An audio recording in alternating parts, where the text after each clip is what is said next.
Why did President Putin commence his military action in Ukraine?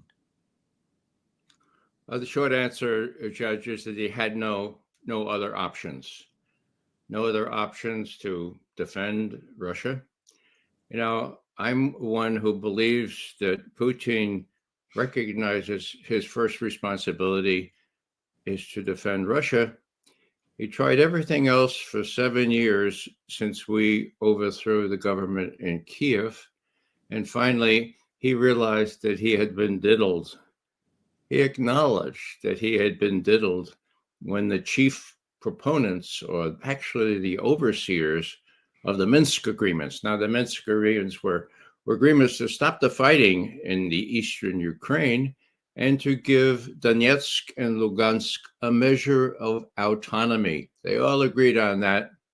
And about a year ago, the major people, Angela Merkel from Germany, François Hollande from France, and Poroshenko, who was the head of Ukraine at the time, all admitted proudly that we used that 7 years to build up the Ukrainian army to NATO standards with NATO weaponry. And so we really took Putin for a ride.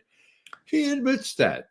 He's not going to get taken for a ride again. He saw an immediate threat.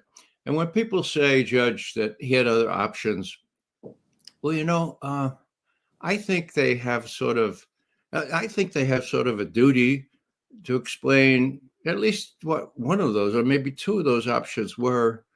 I asked John Mearsheimer, the authority on the realistic school. I asked him on Monday night. I said, "Well, what do you think they have in mind, suggesting they had other options?" And he said, in a word, he didn't have any other options.